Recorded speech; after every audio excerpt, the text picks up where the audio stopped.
análisis y datos.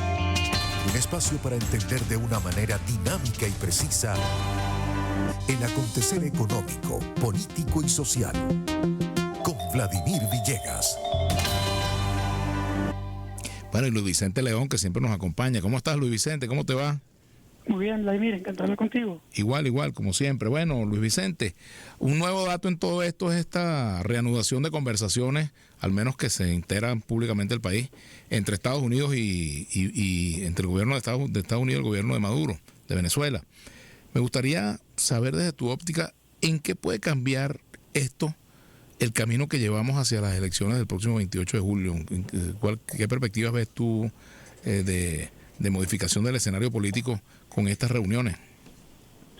Mira, yo primero siempre celebro cualquier tipo de negociación o intento de buscar acuerdos que permitan avanzar en un proceso de coexistencia y convivencia pacífica. Y el proceso electoral necesita de acuerdos para evitar que eso se convierta más, en vez de una solución, en un problema y en un conflicto. La verdad es que en un proceso electoral donde ninguna de las partes parece plantearse la posibilidad de perder, tú siempre corres riesgos. Es decir, porque cuando tú vas por una elección, en cualquier país del mundo, tú sabes que puedes ganar o que puedes perder. Y no se trata básicamente de las preferencias electorales. Pues tú puedes ser el candidato favorito y sin embargo tener el día de la elección un traspié en el tema de movilización electoral o de participación o de ingeniería electoral de todo adversario, etcétera, y perder. Eso ha pasado miles de veces en la historia política del mundo. O sea, porque si es que el favorito siempre ganara, bueno, sería muy fácil todo. Pero más bien, incluso hemos visto un montón de casos en la historia reciente donde más bien se culpaba las encuestas de que se habían equivocado. Entonces resulta que tú vienes de un montón de eventos electorales en el mundo donde las encuestas, entre comillas, se equivocaron y resulta que ahora no se pueden equivocar. No, claro que se pueden equivocar. Y si no es que se pueden equivocar las encuestas solamente, sino que además, de nuevo, hay una diferencia entre preferencia y voto que ocurre en la movilización, etcétera, etcétera. Ahora, eso básicamente también te genera al revés un elemento. En el caso de la oposición cree que es imposible perder. Y en el caso del gobierno, él también cree que es imposible que su capacidad de movilización, su maquinaria, el control, el uso de las instituciones, etcétera, toda esa fuerza aparente y real que pueda tener, hace que sea invencible. Bueno, si los dos creen que son invencibles, alguno de los dos se está equivocando. Claro. ¿Y qué va a pasar ese día cuando sienta que le hicieron trampa o perdió el control, etcétera? Bueno, que hay unos riesgos importantes de conflicto. Bueno, eso por un lado. Por otro lado, también existe la posibilidad de que si tú estás tan claro de que, por ejemplo, la oposición no puede perder y Maduro te compra la tesis de que la oposición no puede perder, aumentan las probabilidades de que ese evento electoral se complique en términos de que se ejecute. Y entonces aumentan los escenarios de suspensión, de postergación o de inhabilitación de los candidatos alternativos, el candidato opositor. A propósito de eso, Luis Vicente, ¿qué fuerzas pueden tener esto? Cada día que pasa, ¿pierden fuerza esas posibilidades o cobran fuerza?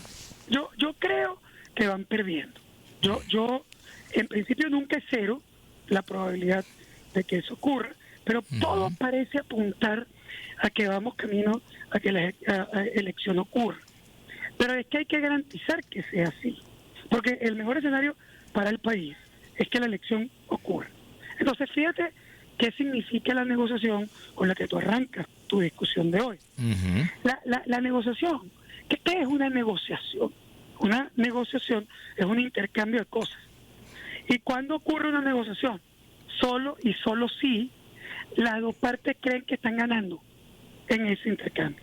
Yo no te voy a entregar a ti nada a cambio de una cosa que yo creo que no es más valiosa que lo que te estoy dando. Si no, no te lo doy. Es decir, yo solo te doy algo porque yo estoy obteniendo una cosa que yo le doy más valor. Por lo tanto, la única manera de que haya una negociación es que en este caso Estados Unidos crea que lo que puede conseguir en ella es mucho más valioso que lo que le va a dar. Y al revés, el gobierno venezolano va a la negociación y si la ejecuta es porque lo que cree que le están dando es más que lo que tiene. Bueno, bajo ese concepto, en mi opinión, el solo hecho de que estén dispuestos a reanudar conversaciones tipo Doha, que es lo que está pasando, así es, significa que las dos partes en verdad creen que pueden ganar algo ahí. ¿Y qué es lo que podrían estar esperando ganar? Y ahí viene el elemento central. A ver, para la oposición, en este caso para Estados Unidos, que representa la visión opositora, para Estados Unidos lo que ella quiere es garantizar que la elección ocurra, que no haya una inhabilitación del candidato, que no se suspenda la elección. ¿Por qué? Porque está segura de que la oposición, si va a una elección, va a ganar. Es decir, todos sus cálculos, las preferencias, las encuestas, la movilización, el deseo de cambio, que todo eso es verdad. Es decir, todas esas cosas no las está inventando, son ciertas. Pero ella la interpreta como una garantía de triunfo. Entonces, si yo sé que si voy a la elección voy a ganar, yo quiero que la elección ocurra, porque el peor escenario es que me la suspendan o que me quiten el candidato y me vuelvan otra vez a un escenario complejo. Entonces, ¿yo qué quiero? Garantizar que la elección ocurra. Por eso Estados Unidos está interesado en esta negociación, tratando de garantizar que Maduro se mantenga en la vía electoral. Ahora, ¿por qué Maduro estaría interesado en esa negociación? Y aquí viene un elemento que para mí parece o luce muy importante, y es que yo creo que Maduro también cree que va a ganar, no porque crea que él es mayoría. Yo estoy seguro que sabe perfectamente que él no tiene la ventaja de preferencia electoral y que obviamente hay un deseo mayoritario de cambio en Venezuela. Yo creo que eso es obvio, pero él cree que eso se puede compensar con la capacidad de movilización, con la ingeniería electoral, con la capacidad de presionar a los empleados públicos, a los contratistas, a los militares, o sea, todo ese proceso en el que ellos están trabajando, porque ni siquiera campaña ni publicidad real están haciendo, están moviendo todo su esfuerzo, recursos en la movilización de su propio. Sí, reenamorar al que se desencantó del chavismo, ¿no? No están pendientes de quitarle a los electores a la oposición, sino de recuperar los propios, ¿no? O presionar lo que vote. También. Y además mandar el mensaje de que, bueno, yo estoy ahí, donde tú vas a votar. Es decir, todas esas cosas que son la ingeniería electoral, los rusos la llaman aprovechamiento de los recursos. Ese proceso, yo creo que Maduro está seguro que le puede permitir el triunfo, independientemente de la diferencia en preferencias. Entonces, ¿qué pasa? No importa que yo no estoy diciendo quién tiene la razón, no importa. Lo importante es que como los dos se creen su historia, así como en un nivel puede ser peligroso porque te puede llevar al conflicto, en esta negociación es positivo porque te puede llevar a la elección. Y bueno, ¿qué es lo mejor que puede ocurrir? Que haya la elección. ¿Por qué? Bueno, porque si la oposición tiene razón va a ganar, y la única manera de que pueda ganar y sorprenda a Maduro es que la elección ocurra, porque de lo contrario es el peor escenario, porque no te van a dejar ir a la elección. Claro, al día de hoy, Luis Vicente, ¿cuál sería, según las últimas mediciones que tú conoces y las que han hecho ustedes, pues, la brecha entre Maduro y González Urrutia, o entre González Urrutia y Maduro? Mira, Vladimir, nosotros estamos en encuestas intensas, por supuesto, pero nosotros 2 meses antes del proceso electoral entramos en la fase confidencial de las encuestas. Claro. Porque nosotros, o sea, yo no hago encuestas porque me dan notas. No, yo sé que son contratadas. Nosotros hacemos encuestas porque hay clientes, que en este caso además no son candidatos. ¿Cuáles son las encuestas que típicamente tú puedes ver en los medios de comunicación? Las encuestas de los candidatos. Claro, que les interesa que se publiquen. Y no todas porque se manipulen. Hay unas que son perfectas, pero como te dan ventaja, tú la publicas. Pero nosotros no trabajamos para los candidatos, para ninguno. Por lo tanto, nosotros tenemos información confidencial para tomar decisiones. Por lo tanto, no podemos hacer ese análisis. Lo único que se puede comentar como un análisis genérico, que lo hemos dicho 1000 veces. Es decir, es obvio que hay un deseo mayoritario de cambio político en Venezuela, que favorece evidentemente a la oposición. Y el candidato que tiene mayor preferencia es Edmundo González Urrutia, que además, aunque no tiene el 100% del endoso de María Corina Machado, tiene una buena parte del mismo. Pero además, tiene la fuerza proveniente del concepto de unidad. Ahora, la unidad es un valor y eso hace que Edmundo sea un candidato con la mayor preferencia. Ahora, otra vez, de preferencia a voto hay un trecho. Ajá, en materia de campaña electoral, hay tendencias irreversibles. O sea, en medio de una campaña electoral hay tendencias irreversibles. ¿En qué momento se forman y en qué momento o en qué momento pueden dejar de ser irreversibles?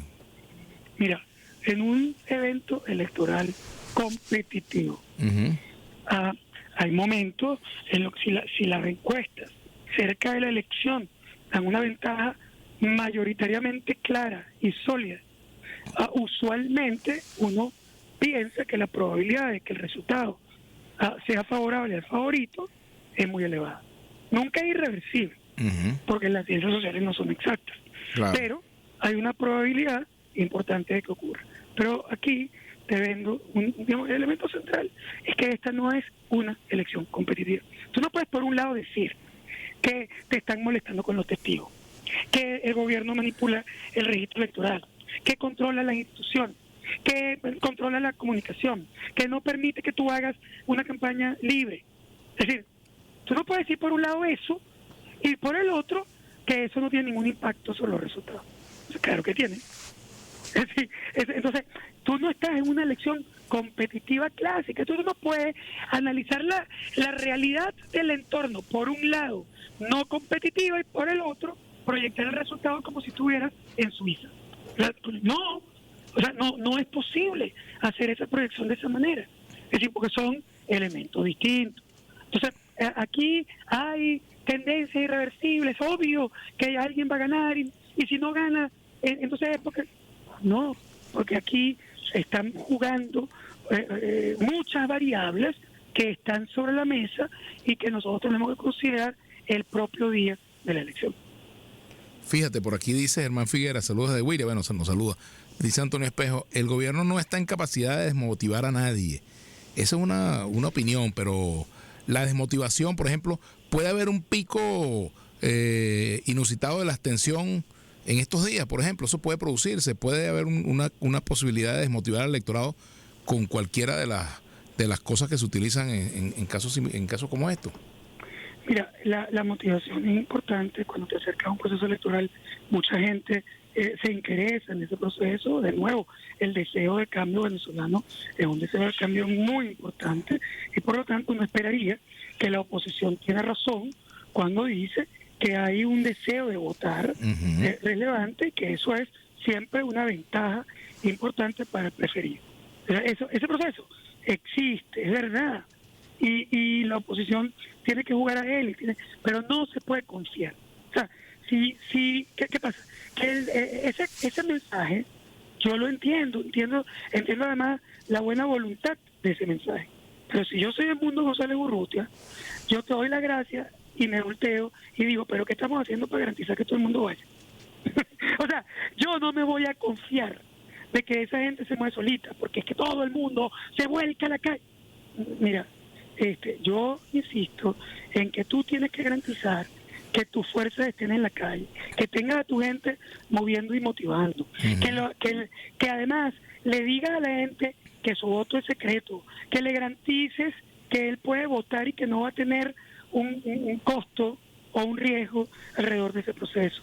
Eso tendré que estar haciéndolo hoy y con todas las maquinarias de los partidos opositores trabajando para garantizar ese proceso, para saber dónde están los electores, para motivarlos, para moverlos, para garantizar que los pueden mover, porque además, recuérdate que una gente puede querer lo que tú quieras, pero en el interior de Venezuela tú tienes problemas críticos de gasolina, tienes problemas críticos económicos, los centros te pueden quedar más lejos, te pueden haber movido, y tú tienes que estar ayudando, presionando a que eso se concrete. Es decir, yo, incluso si fuera cierto que todo el mundo está automotivado, yo no lo dejaría. Yo siempre trabajo sobre el peor escenario para garantizar mis mejores resultados. Por cierto que mañana se inicia la campaña electoral, Luis Vicente, y algunos, por ejemplo, la plataforma está anunciando caravanas, se están anunciando tomas de calles, en fin. ¿En qué medida una caravana puede surtir un efecto realmente motivador? ¿En qué medida estas concentraciones, la pega de afiches ya a estas alturas, cuando falta menos de un mes para una elección, en qué medida eso puede moverle el piso a alguien con respecto a su voluntad de votar por alguien, o de votar por uno o por otro, o no hacerlo? No, yo creo que el debate de Biden, Por ejemplo. Perdón, Luis Vicente, que tuvimos una pequeña... Vamos a retomar la conversación con Luis Vicente León, porque se oye así como si estuvieran friendo papas fritas. Ajá, vamos a ver aquí cómo ve el hecho de que el gobierno retome conversaciones con Estados Unidos. ¿Algo le huele mal o qué busca con eso? En un escenario hipotético donde la elección fuera normal hasta el día de hoy, ¿qué diría de análisis en cuanto al probable ganador? Lo volvimos a tener ya. Ya lo tenemos, Luis Vicente. Yo decía que, miren, hay cosas que pueden mover, pero una marcha, una manifestación, no, eso simplemente son las demostraciones de fuerza para motivar a que la gente vote. Yo creo que eso son súper positivas y creo además que la oposición ha hecho un trabajo espectacular a lo largo de toda su campaña, tratando de mover la esperanza, que es una variable central. La gente tiene que tener la esperanza de que va a ganar. Ahora, lo que tiene que estar preparado para que esa esperanza se convierta en voto en la movilización. Y no puede esperar que sea solo espontánea, tiene que ser inducida. Y ahí el gobierno venezolano obviamente está trabajando durísimo. O sea, aquí no se trata de que te van a ganar o no en función de un discurso o de un mitin. Como que estamos midiendo la elección en función del tamaño del mitin. No, se mide la elección en función del tamaño de tu capacidad o de la garantía de tu capacidad de que la gente en efecto convierta su voto y que luego sea capaz de defender, de garantizar el voto. Este reinicio de negociaciones con Estados Unidos puede darle oxígeno al gobierno, electoralmente hablando, o más bien es una muestra de debilidad. ¿Cómo lo ves tú? Bueno, ya terminando. Hay interpretaciones dobles, ¿no? Algunos dicen que Maduro negocia porque está débil, porque se ve perdido y está buscando el proceso de transición. Mira, es un escenario. Otros, en cambio, piensan que es una trampa, que Maduro está llevando a Estados Unidos a negociación para culparlo de que no le ha dado lo que le ofreció en Doha y que eso va a ser una justificación para suspender la elección. Pues es otro escenario. Yo creo que Maduro cree que va a ganar y Estados Unidos cree que la oposición va a ganar si van a la elección. Por lo tanto, esta negociación va camino a garantizar que la elección ocurra. Por lo tanto, yo la celebro y la aplaudo. Bueno, Luis Vicente, te agradezco mucho. Gracias por acompañarnos, como siempre. Muy bien. La semana que viene volvemos a contactarnos. Con mucho gusto. Bien, son las